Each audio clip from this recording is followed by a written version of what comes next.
Des cris de peur ont retenti dans tous les couloirs de la citadelle de Beach. La première soirée des couloirs de l'effroi avait lieu hier. Près de 780 personnes étaient venues se faire peur.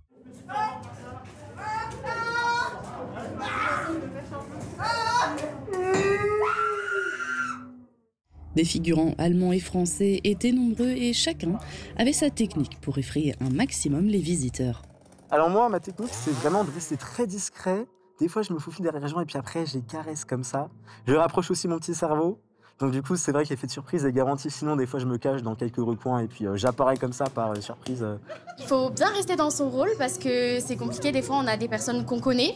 Mais il faut vraiment rester focus, se mettre vraiment dans le rôle. Et ça marche super bien si on reste bien concentré. Éviter de rire. Parce que des fois, les gens, ouais...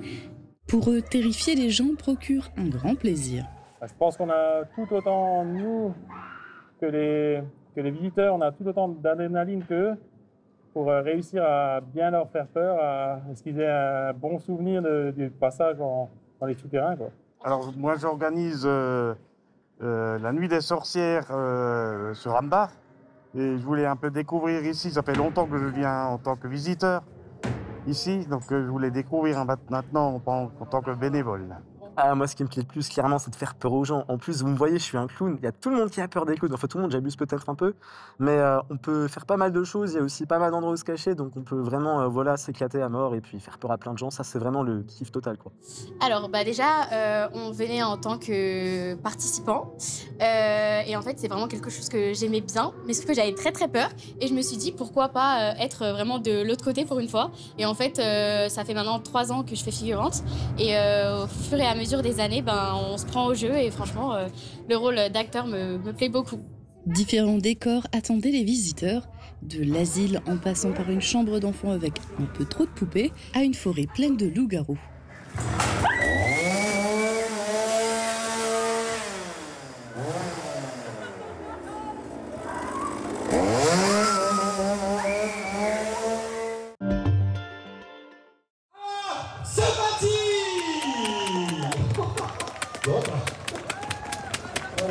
Le premier départ vient d'être donné, mon cher Lucas. Comme chaque année, une nuée de coureurs déferle sur l'avenue de la Blise. 1740 participants ont couru sur les 10 km de Sarreguemines. Le CHS est mis à l'honneur pour cette nouvelle édition. La santé mentale a été désignée comme grande cause nationale pour l'année 2025. La structure a demandé à ce que le tracé traverse leur site. Au bout de plusieurs mois d'organisation avec l'association Courez avec nous, c'est chose faite. Et il a fallu que 30 minutes et quelques secondes à Laurent Tsangchonse pour finir le parcours seul, loin devant. C'était sa deuxième participation. Je suis content parce que c'est une course, quand on dit 10 km de Sarreguemines, on pense forcément à... moi je pense à Yann, hein, parce que tout le monde connaît Yann, hein, avec les exploits qu'il fait. En plus cette année il n'était pas là, malheureusement il est blessé. C'était un peu la chance pour moi de gagner une fois Sarreguemines, hein, parce que Yann c'est notre planète. Je vais reprendre mon ticket pour l'année prochaine, hein. J'ai bien aimé le nouveau parcours et je vais essayer de faire mieux que cette année, hein. Ce sera l'objectif pour moi en tout. Lors du passage au CHS, les coureurs ont été encouragés par une partie du personnel médical et quelques patients. Ils sont notamment passés à côté du centre social et de la laverie. Une autre nouveauté est l'augmentation du nombre de meneurs d'allure. On avait l'habitude d'avoir 3 meneurs d'allure. Cette année, on en avait 5. Donc, on en avait un pour les 40 minutes, 45, 50, 55 et 1 heure. J'ai quelqu'un qui s'est proposé pour faire meneur d'allure de 40. Et on s'est dit, tiens, pourquoi pas, ça peut faire un test pour vraiment ceux qui veulent passer sous cette barre-là. En tout, c'est plus d'une centaine de bénévoles de l'association Cannes qui a fait en sorte que l'édition 2025 se déroule sans embûches.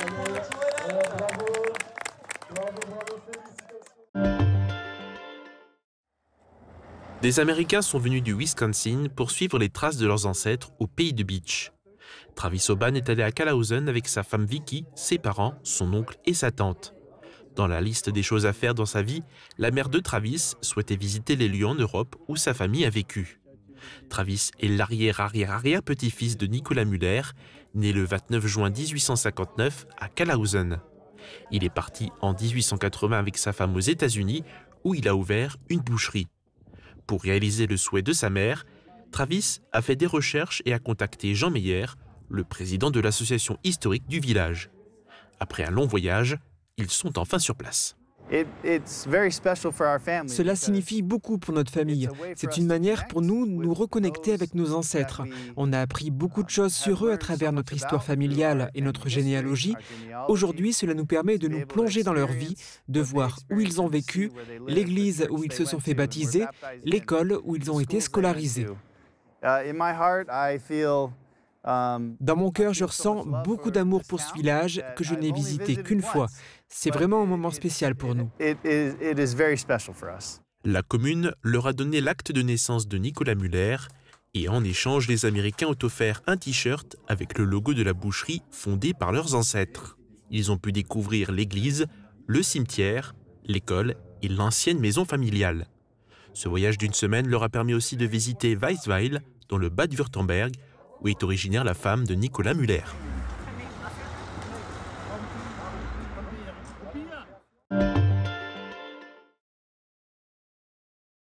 Une inondation, cela n'arrive pas qu'aux autres, et ces images d'archives de mai 2024 sont là pour nous le rappeler.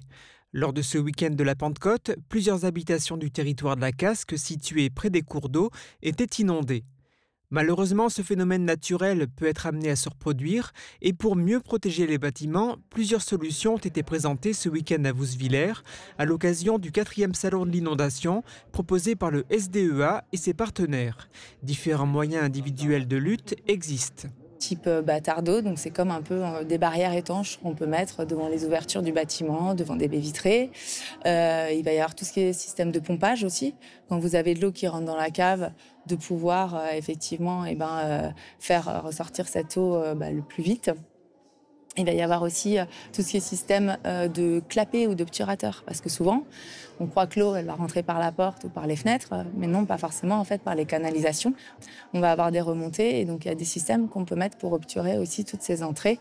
Donc c'est un petit peu tout ce type de protection à l'échelle vraiment du bâtiment qu'on peut mettre en place. 17 exposants étaient présents pour montrer au public les solutions qui existent pour rendre son logement moins vulnérable aux inondations.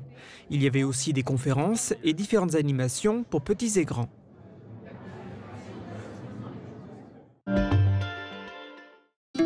Couverture, crépissage, peinture et isolation. Avec Modern Habitat, votre maison sera belle et confortable par tous les temps. Radio Studio 1, 105.8. Toute l'énergie du 80 pop rock, toute l'info locale et encore plus. À Beach, à Sarreguemines et partout où vous êtes. Radio Studio 1. Super Errorback vous accueille au quotidien et par tous les temps. Nos traiteurs vous servent avec le sourire au rayon charcuterie. Et pour des desserts toujours plus réussis, rendez-vous dans notre boulangerie-pâtisserie. La météo avec U, commerçant autrement. Bonjour tout le monde, quelques averses nous attendent pour démarrer la journée de demain, mais le ciel va rapidement se dégager pour laisser place à de belles éclaircies. Côté température, les minimales iront de 5 à 6 degrés et les maximales de 8 à 9 degrés. Demain, nous fêtons les Dimitri et il fera jour de 7h08 à 17h22. Passez tous encore une belle journée et un excellent week-end.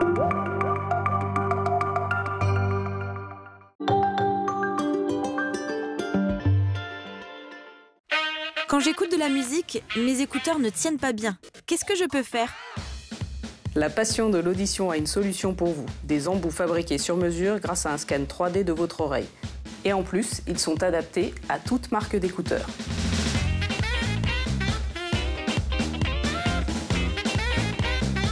Vous sentez cette odeur d'Alsace dans votre supermarché? C'est la saison de la choucroute dans les rayons d'Intermarché Sarreguemines et Beach. Du chou de qualité, de la poitrine fumée d'origine française et des saucisses de nos régions. En famille ou entre amis, c'est le secret d'un repas réussi. Intermarché, tous unis contre la vie chère. Le CFA BTP Moselle est à Sarreguemines, avec 7 formations accessibles en apprentissage et en formation continue dans les domaines métier du plâtre et de l'isolation, carreleur et mosaïste, peintre applicateur de revêtement, génie climatique, maçonnerie et maintenance des bâtiments. Inscription ouverte toute l'année par téléphone au 03 87 63 71 08.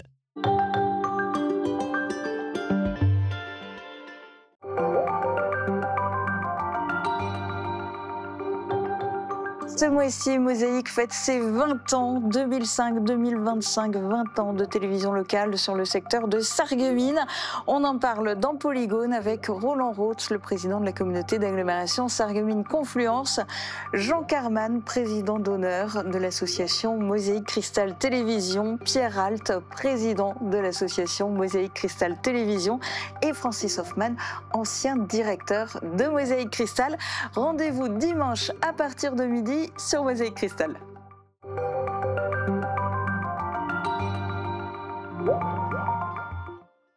Ce mois-ci, dans Plat, nous vous emmenons pour une visite insolite au cœur du cimetière de Sarreguemines.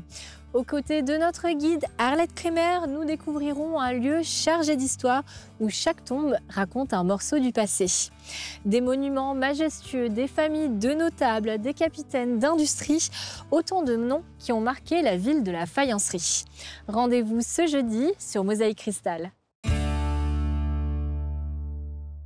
Pour chauffer votre intérieur, vous seriez plutôt poêle à granulés, poêle à bois, cheminée? Restez bien au chaud pour regarder le grand quiz avec Berg Esprit du Feu. Le quiz de chez nous vous est présenté par le nouvel univers Mode et Style for Kids à Gutsenbruck. Prêt à porter multimarques, accessoires et idées cadeaux de 1 mois à 16 ans. Pour des séminaires, événements ou simplement un déjeuner improvisé, découvrez l'hôtel-restaurant Saint-Hubert. Un instant détente et gourmandise entre étangs et forêts à quelques minutes de Sarreguemines. Dans quelle boutique trouve-t-on les plus belles décorations pour votre intérieur? Chez Bersailles Création. Bersailles Création, store, rideaux et décorations d'exception.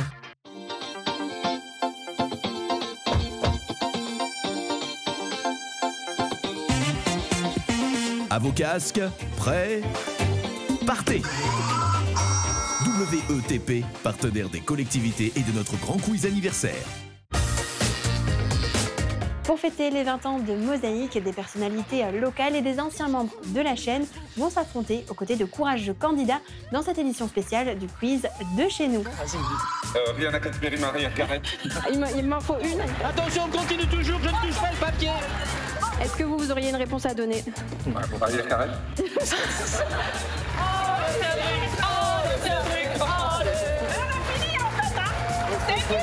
The Weeknd, non. Vous avez une idée? Maria Carré. 2 manches qualificatives et une finale les attendent. Pour ne rien manquer de cet événement exceptionnel, rendez-vous le 31 octobre et les 1er et 2 novembre dès midi sur Mosaïque Cristal.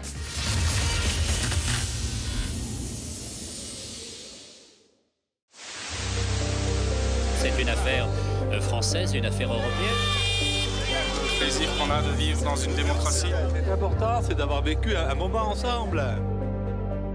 Depuis 1997, dans le pays de Bitche, depuis 2005 à Sarreguemines et Sarralbe, des JRI sillonnent l'arrondissement pour relater l'info locale.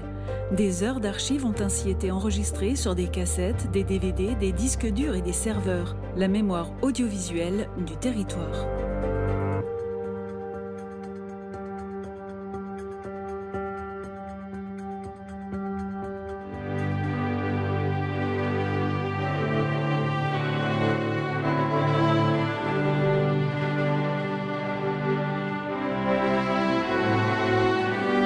Après plus de 40 jours de carême, où l'on a tenté de se priver de certaines choses, voilà enfin le jour tant attendu de Pâques. Et avec lui, le printemps et le lapin de Pâques qui viendra garnir de friandises les nids des plus petits. Lapins, poules, cloches et œufs en chocolat sont à l'honneur en ce jour de fête.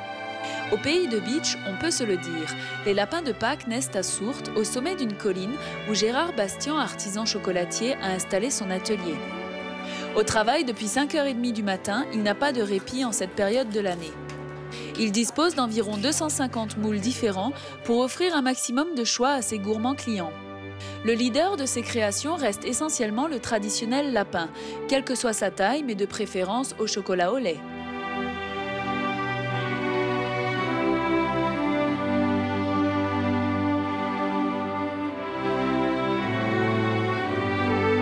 Le chocolat est maintenu en fusion à 25 degrés puis coulé dans le moule.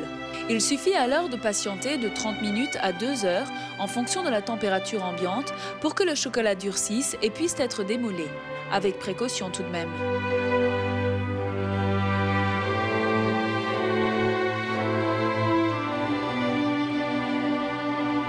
C'est l'épouse de Gérard qui, de la pointe de son pinceau, ajoute une touche personnelle à chaque sujet en y ajoutant des couleurs. L'opération demande une certaine habileté et cet artiste n'en manque pas. 38% de beurre de cacao, 40% de cacao, les 22% restants font partie du secret de fabrication que nous ne découvrirons pas aujourd'hui. Le secret d'un bon chocolat, je vais vous dire, vous pouvez demander à n'importe qui, il n'y aura personne qui va vous le dire directement. Plus qu'un métier, c'est une passion. Et comme on dit, on ne fait bien que ce que l'on aime. Si dans la vie, ce qu'on fait et on n'a pas le cœur avec, ça vaut pas le coup de commencer un travail. C'est comme un pâtissier ou un boulanger. S'il n'aime pas faire son métier, ça vaut pas le coup qu'il le fasse. Il faut aimer faire ça. C'est comme ça. Même si ces lapins, emballés à l'abri de l'humidité, se conservent plusieurs semaines, ils n'y restent jamais très longtemps. Et pour cause, qu'y a-t-il de plus savoureux et doux au palais que le chocolat ? C'est à se demander comment nos lointains ancêtres ont pu vivre des siècles entiers sans y avoir jamais goûté. À Étain, le programme des travaux de rénovation des écoles se poursuit. Dans un premier temps, ce fut la décentralisation des locaux du centre-village vers l'extérieur avec la réfection complète du bâtiment. Un investissement de plus de 900 000 francs. Aujourd'hui, ce sont les bancs de l'école qui sont mis au rencard et remplacés par du mobilier flambant neuf. On a rénové la totalité des locaux.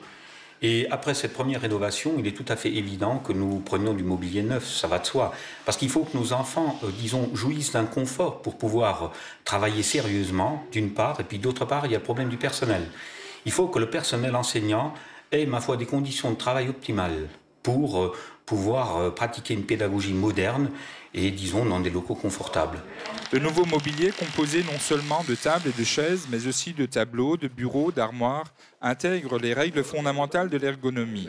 Il faut le savoir, les enfants grandissent de plus en plus vite. Cette année, si j'ai quand même le cas d'un enfant qui était jusqu'à maintenant assis de travers, et pour cause, il n'arrivait pas justement à caler ses genoux sous la table. Les vacances de Pâques furent donc le moment idéal pour la municipalité d'Étain pour procéder au déménagement. En plus des différentes hauteurs de tables et de chaises, le matériel est redimensionnable et adaptable à la taille des enfants. On veut donner quand même aux enfants, le goût du beau. Il y a de locaux neufs, il est logique qu'il y ait du mobilier neuf. Et je pense que par ce biais, les enfants vont le respecter, ce mobilier, et vont respecter l'environnement. Le coût global de cet équipement avoisine les 80 000 francs et représente pour le maire bien plus qu'un simple confort. Les tables-là sont nouvelles, sont, plus adaptées, plus appropriées à la position de l'enfant. Les chaises sont individuelles, non fixées aux tables, alors que par le passé, le tout était soudé, ce qui posait un problème réel. Là, maintenant, chacun est autonome et libre, au moins dans ses gestes. Après les vacances de Pâques, les élèves des classes de primaire auront eu une belle surprise. Marion et Émilie ont servi de cobayes lors de l'installation et nous en apportent un avant-goût. Il est super et pratique. On peut régler les tables, on peut les mettre droites, les jambes. Et la chaise, elle est bien parce qu'on peut la bouger. On travaillera peut-être plus, mais enfin, on travaillera mieux. Ce projet s'inscrit dans un programme d'ensemble qui sera poursuivi par l'aménagement d'un terrain multisport, d'une aire de jeu pour les enfants et d'un terrain de pétanque. Le tout sera terminé par des plantations variées et pédagogiques. Un investissement de qualité pour un montant global hors subvention de plus de 2 millions de francs. Cette structure que nous avons ici, je pense que pour l'heure, dans aucune des localités voisines, nous ne la trouvons. Donc, c'est un gage pour l'avenir. Je pense que... pour les années à venir, s'il y a des suppressions à droite, à gauche, on peut penser à un regroupement complet, ici à Étain, avec un foyer, une possibilité de cantine et plateau sportif, tout y est. L'Angélus est une sonnerie de cloche du soir, puis du matin et enfin du midi. Le jeudi saint, pendant le gloria de la messe, les cloches s'arrêtent. On dit alors qu'elles partent à Rome. Elles ne reviendront que le samedi soir, pendant la veillée pascale. Or, l'Angélus, dans les campagnes, signalait autrefois le rythme de la journée. C'est pourquoi les crécelleurs, traditionnellement des enfants de chœur, sillonnent le village, remplaçant les cloches de leurs chants et de leurs bruits.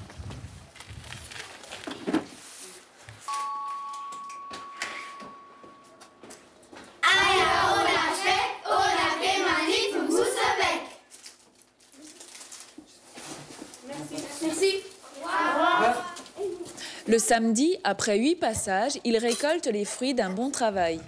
Même monsieur le curé se fera arrêter à Lengelsheim. La quinzaine d'enfants ne pouvait pas manquer ça. Merci, monsieur. Au revoir. Avant de rentrer, préparer la fête de Pâques en famille, on partage équitablement le butin de la journée.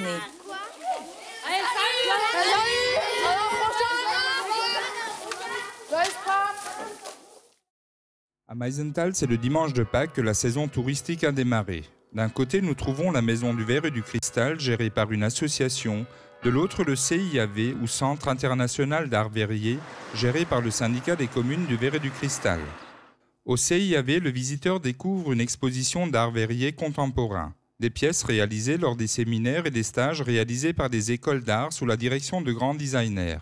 Cette année, et c'est une nouveauté, le CIAV ouvre ses stages au grand public. Envie de faire du verre, alors c'est très simple. Déjà, c'est un matériau qui est très vivant. On peut pratiquement le toucher par l'intermédiaire de certains outils, mais c'est comme une pâte, comme du miel, et se travaille plus ou moins longtemps. On peut le réchauffer et chaque objet sorti du four en lui-même est vraiment une réussite pour le stagiaire qui vient faire une approche. La saison 1998 sera marquée par une nouveauté. En effet, Gilbert Maurer, président du CIAV, a présenté le Mazagran, un verre à café produit à la verrerie de Meisenthal jusqu'en 1938, avant de tomber dans l'oubli, détrôné par le service à café. Ce verre sera produit à petite échelle dès cette année. Ce lancement officiel de la nouvelle saison a été particulièrement marqué par l'un des points forts de la visite. Une mezzanine permet aux visiteurs de voir travailler les verriers.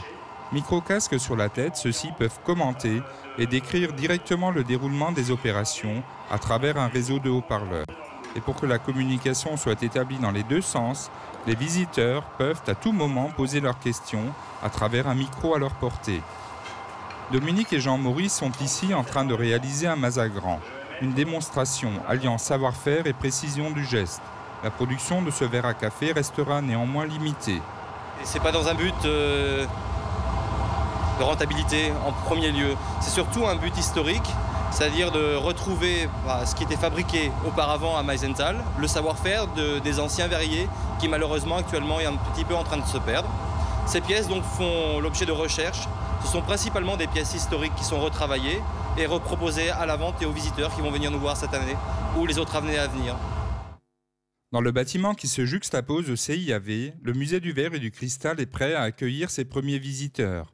Des milliers d'objets d'art et d'outils y sont exposés. Une visite guidée particulièrement intéressante. Parce qu'on explique quand même toute la partie fabrication, aussi bien le verre à chaud, soufflé bouche et travaillé à la main, et aussi bien le verre moulé, les différentes techniques du verre moulé. Et on explique aussi toute la partie décoration, la gravure à l'acide, la gravure chimique, les décorations en guillochage, en gravure normale, en taille. Et on a une très belle salle d'exposition qui regroupe les cristalleries de Saint-Louis, Lalique, Baccarat, Dôme et une très belle collection d'art contemporain et une collection d'art 1900 qui regroupe Gallet, la première période de Gallet qui s'est passée à Meisenthal, et des pièces exceptionnelles de Burgund-Schwerer en émail intercalaire. Tous les ans, 15 à 20 000 visiteurs se déplacent au musée du verre et du cristal. Des visiteurs plutôt satisfaits. Les gens sont très contents. Ils peuvent passer entre une bonne heure, c'est un minimum qu'il faut compter pour une visite, jusqu'à 2, 3 heures, 4 heures par personne. Il y a des gens qui viennent à 2 heures de l'après-midi et qui sortent à 6 heures le soir. Des visiteurs qui viennent de partout en Europe, mais pas forcément du pays de Bitche. La population du pays de Bitche est assez mal représentée. Nos principaux visiteurs sont des Alsaciens et des Allemands. En complément au CIAV et au musée du verre et du cristal, le visiteur pourra découvrir la gravure sur verre. À ceux qui cherchent à passer un après-midi intéressant à Meisenthal, ils ne seront pas déçus. Depuis le 16 avril, les usagers de la route principale des Pins peuvent circuler en toute sécurité. Venant de Volminster ou de Sarreguemines, les automobilistes ont enfin la priorité sur les 4 routes communales débouchant sur cette voie. Monsieur Noll, ouvrier communal, a profité du beau temps pour marquer le sol et nettoyer les panneaux de signalisation installés 15 jours plus tôt. Les panneaux passages protégés sont pris en charge par la DDE car ils sont placés sur la départementale. Donc la rue principale venant de Volminster, passant par Épins, direction Sarreguemines, étant prioritaire à partir d'aujourd'hui, ces panneaux ont été conçus essentiellement pour la sécurité des automobilistes. Espérons que ce changement de priorité n'entraînera pas d'excès de zèle de la part des automobilistes. La vitesse autorisée est toujours de 50 km/h. Dans le cadre de la réhabilitation des fonds de vallée, l'opération Eden, entretien des espaces naturels, a fait un travail remarquable. Le défrichement de la vallée de la Zinzel est terminé. Il suffit maintenant de clôturer l'ensemble pour accueillir les Highlands Cattle, ces bovins écossais qui occupent déjà plusieurs vallées du pays de Beach. C'est bon, parce que si ça tombe, il y a du jus dans la commune. Très résistants aux intempéries de notre région, les terrains marécageux qui bordent nos rivières semblent leur convenir. Les responsables du parc naturel des Vosges du Nord, propriétaires de ces animaux, suivent leur évolution de très près. Hop, hop, hop, hop, hop. C'est bien. C'est bien. Allez. Allez, faut suivre. Hop, fais leur peur. Fais leur peur, fais donc leur. La pesée, qui est effectuée régulièrement, est une opération délicate. Rassemblés dans un enclos monté pour l'occasion, ils passent un par un dans une sorte de cage. En général très calmes, les bovins peuvent céder à la panique. Il faut alors se méfier de leurs cornes. Mais ce n'est qu'un court mauvais moment à passer, pour les uns comme pour les autres. Les Highlands Cattle retrouvent vite la quiétude de leur pâturage, où ils peuvent être admirés par les automobilistes curieux passant par là. Après Louis et Gauthier, c'est au tour de Clovis de naître dans un service de maternité fermé depuis novembre dernier. Une différence pourtant avec les 2 autres naissances. Caroline et Pascal Leichtmann n'ont jamais eu leur bébé dans l'urgence. Ils n'ont jamais accepté que leur enfant naisse ailleurs qu'à Beach. Depuis dès le début, mon mari et moi avons décidé que le bébé naîtrait sur Beach. Alors bon, c'est vrai qu'on a participé à toutes les manifestations. On a écouté toutes les réunions, on a écouté toute l'affaire dans les journaux. Et on espérait que l'hôpital ouvre. En choisissant d'imposer cette naissance à Beach, Caroline et Pascal ont fait la une des journaux, mais au prix de nombreuses difficultés. J'ai eu des coups de fil, je dirais même menaçants, pour la simple raison que certaines personnes m'ont dit que j'allais faire courir un risque à la maman et au bébé. Sans jamais se laisser impressionner, ce couple beachois a dû faire preuve de beaucoup de courage. On m'a dit comme quoi, s'il y avait une hémorragie pour la maman qui n'avait pas de poche de sang pour pouvoir transfuser la maman, chose fausse, parce que j'ai vu les poches de sang qui sont en stock à l'hôpital au bloc, et je crois qu'avec ces poches-là, on pourrait transfuser pendant un bout de temps, quoi. Donc le risque était à ce niveau-là nul. Il y a même des gens qui m'ont dit comme quoi, s'il y avait quoi que ce soit qui arriverait à la maman ou au bébé, qui se ferait un plaisir de me traîner devant les tribunaux. Et quand le bébé fut atteint d'une jaunisse, une nouvelle tentative de transfert fut menée auprès des parents. Je me suis opposé, je dis c'est hors de question que le bébé quitte. Il y a d'autres bébés, il y a 70% de bébés qui ont la jaunisse, donc c'est quelque chose de bénin pour un enfant. Cette naissance contestataire continuera d'être contestée par les parties adverses. Aux dernières nouvelles, les frais d'hospitalisation ne seront pas remboursés par la sécurité sociale. Une décision qui ne surprend plus les parents, qui continuent cependant à ne pas désarmer. Tout ce qui est prise en charge financier, c'est-à-dire le séjour de maman, du bébé à l'hôpital au niveau des soins, au niveau de l'alimentation, au niveau de son séjour, c'est à ma charge. Donc pour l'instant, apparemment, la sécurité sociale ne me rembourse rien du tout. Et comme le hasard fait parfois bien les choses, voilà le petit Louis qui croise Clovis. Ils auront tous deux servi la cause d'une bataille pour la survie du service de maternité de Beach. Un combat où les différentes parties ne semblent pas encore avoir désarmé.